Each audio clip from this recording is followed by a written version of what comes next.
Because sometimes it's easy to be on the outside and say, don't do it, that's stupid.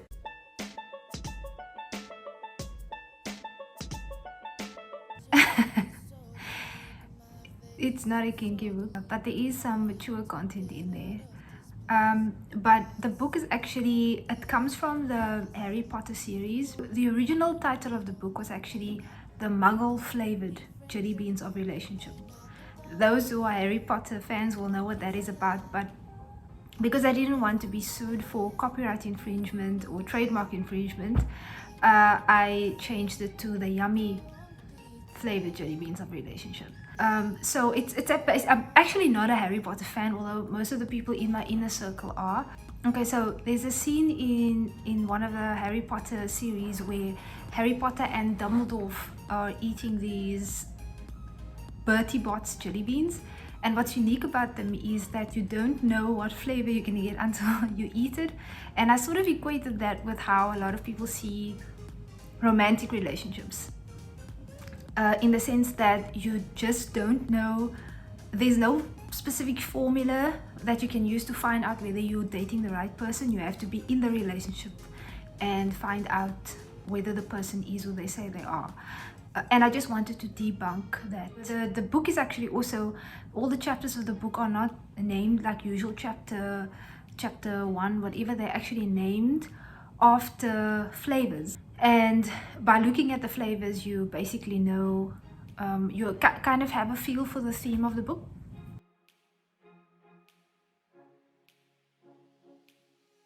One of the chapters of the book is called Tequila Egg Shots. I'm not really a drinker, but I've heard things about tequila, like there's just this, you just get to the point where you drink one shot too many and then things go downhill from there. And then pudding, for like the proof is in the pudding. My favorite chapter is probably one called Lemon, or Lemons. And the reason why I like it is it's more, I try to keep my sarcastic side in check most of the time, but in the book I kind of let loose a bit, so you get to see that side of me in that chapter.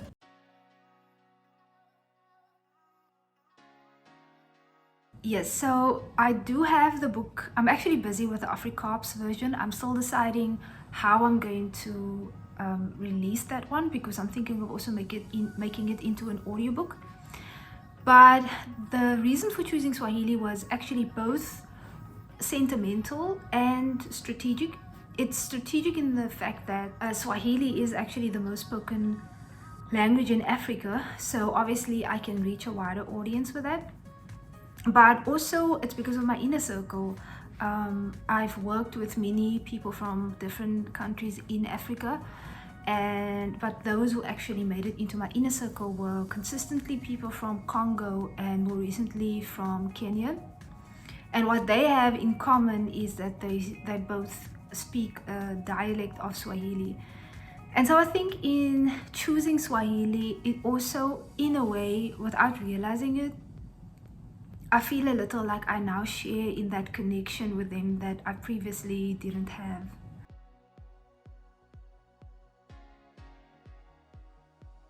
So the English and the Swahili are probably a little closer to each other.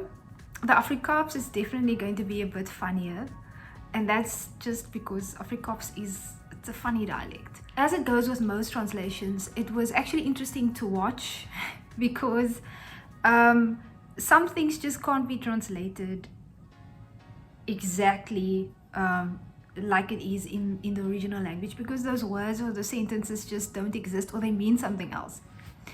I mean, we normally speak multiple languages here in South Africa, and so you know, you say my nose is running, but you don't say my knees hardloop, you know. So we kind of understand that things can't always be directly translated, but sometimes it actually works out quite serendipitous.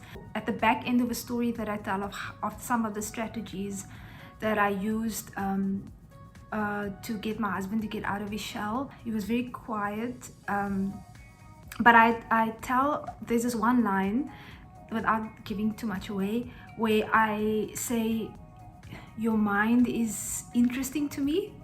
And when I saw the Swahili translation for it, and I don't know if the person also took some liberty with it, but it says, "Your mind fascinates me and I want to know everything in it."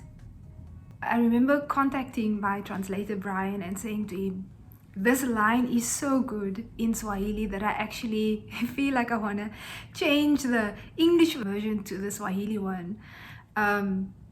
In fact, I think I blushed when I read that, which is funny because it's my own line. I guess I was flirting with myself and making myself blush.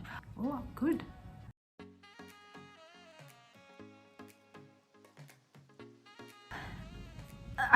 I would say it's for those who like to learn things without feeling like they're being dictated to, and for those who who love humor but can still see the moral of a story beyond the humor. So I wrote it in such a way that it's written in all of his stories where you get to observe some of the things that other people have done, and because sometimes it's easy to be on the outside and say, don't do it, that's stupid. But when you're in it yourself, you know, you don't even realize that you're making the same mistake. I wrote it in such a way that the user can see the mistakes that others are making, but they can also walk it back to themselves so that they can decide whether continuing to go into that direction and making those type of choices are in the best interest of their relationship.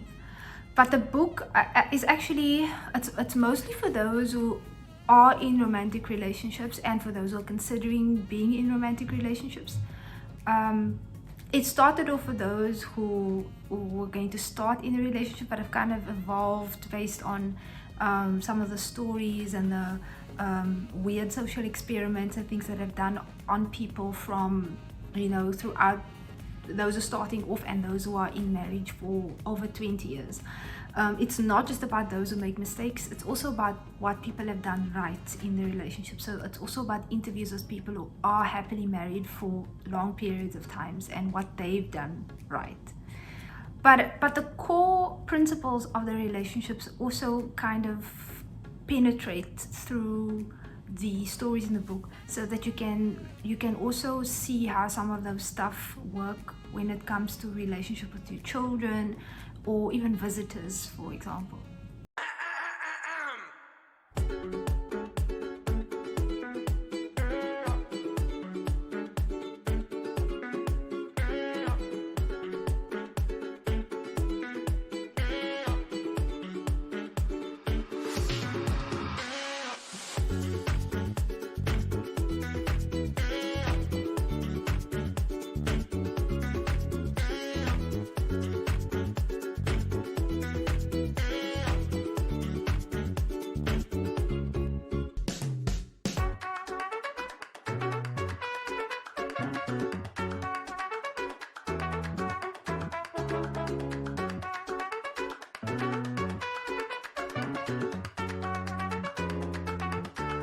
The way you look at each other, and I mean literally the way you look at each other changes.